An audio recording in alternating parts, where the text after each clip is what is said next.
ইব্রাহিম বিছানায় বসে আছে। হঠাৎ বজ্রপাতের শব্দ হয় আর বিদ্যুৎ চলে যায়। ইব্রাহিম ভয় পেয়ে উঠে দাঁড়ায়। আউযু বিল্লাহি মিনাশ শাইতানির রাজিম। আল্লাহ, আমাকে বাঁচাও প্লিজ, বিদ্যুৎটা চলে আসুক।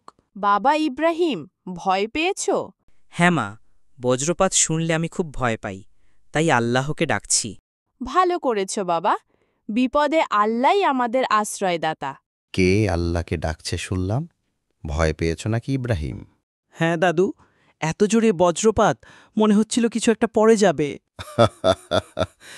এই ভয়টা কিন্তু অনেক ভালো জিনিস শেখায়। ভয়েই মানুষ আল্লাহর স্মরণ করে। মানে, ভয় না পেলে কি আমরা আল্লাহকে ভুলে যাই? আসলে আমরা বেশিরভাগ মানুষই শান্তিতে থাকলে গাফেল হয়ে যাই। আল্লাহকে ডাকি তখনই যখন ভয় পাই বা বিপদে পড়ি। তাহলে এটা কি খারাপ অভ্যাস দাদু? হ্যাঁ দাদু ভাই, আল্লাহ চান আমরা সব সময় তাকে স্মরণ করি, শুধু বিপদে না। আজ আমি তোমাকে একটা সত্যি কাহিনী বলবো। এক লোকের গল্প, যে শুধু বিপদে পড়লেই আল্লাহকে ডাকত। ওয়াও, গল্প বলো বলো দাদু। অনেক দিন আগের কথা। এক গ্রামে ছিল এক ধনী লোক, নাম তার রাশেদ। আল্লাহ তাকে দিয়েছিল শান্তি, সম্পদ, সম্মান, কিন্তু সে আল্লাহকে কৃতজ্ঞতা জানাত না, শুধু নিজের পরিশ্রমকেই শ্রেষ্ঠ মনে করত। দেখেছ, আমিই বলেছিলাম না আমার বুদ্ধি আর পরিশ্রমে এই গ্রামের বড় ব্যবসায়ী হয়ে যাব। তোমার চেষ্টা তো ছিল, তবে আল্লাহর রহমত না থাকলে এটা সম্ভব হতো না। আল্লাহর রহমত? না না, এগুলো অলসদের কথা। পরিশ্রম করলে ফল পেতেই হয়। আমি কারো দয়া চাই না। আমার গুদামে এবার ৫০০ বস্তা ধান হয়েছে। গ্রামে কেউ পারে আমার সমান হতে? রাশেদ ভাই, আসরের জামাত শেষ হল, আপনি তো আসলেন না ভাই? আসলে ভাই, আমি সময়ই পাই না। সারাদিন আমাকে অনেক কাজ করতে হয়। খালি বসে নামাজ পড়লে তো আর ব্যবসা চলবে না। রাশেদ প্রতিদিন ব্যস্ত থাকত ধান, টাকা আর মানুষের প্রশংসা নিয়ে। অথচ নামাজ, জাকাত, কোরআন সব ভুলে গিয়েছিল।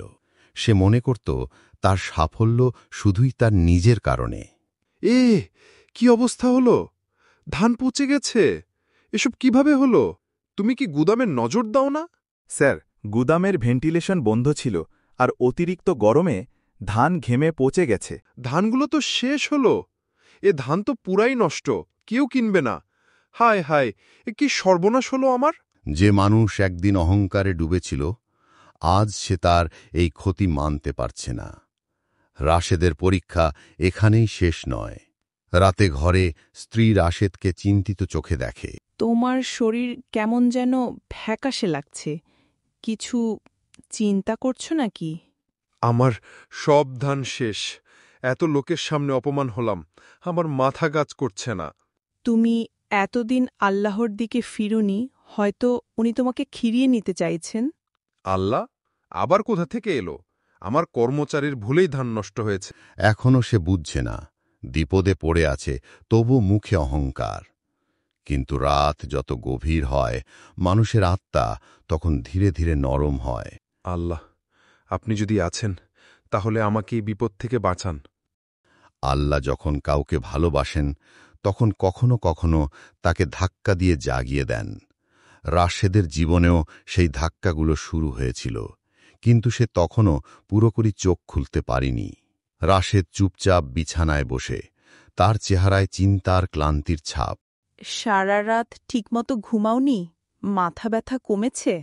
মাথা যেন ফেটে যাচ্ছে, বুক ধরফর করে, খাওয়া দাওয়া করতে ইচ্ছা করে না। কিন্তু আমি তো আগেও সুস্থ ছিলাম। এসব হঠাৎ কেন? আগে সবকিছুই ছিল, টাকা, খ্যাতি, শক্তি। আর এখন ধান শেষ, ব্যবসা শেষ, আমি নিজেই যেন শেষ হয়ে যাচ্ছি। তুমি কি একবারও চিন্তা করেছ, হয়তো আল্লাহ তোমায় ডাকছেন, তোমাকে ফিরিয়ে নিতে চাইছেন? আল্লাহ, আপনি যদি সত্যিই থাকেন, তাহলে আমাকে একটু আরাম দিন। আমি আর পারছি না। এটাই ছিল রাশেদের ভাঙনের মুহূর্ত।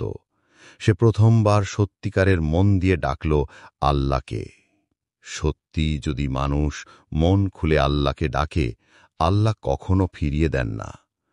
তবে তাওবা করার পর জীবন সহজ হয়ে যাবে এমনটা ভাবা ভুল।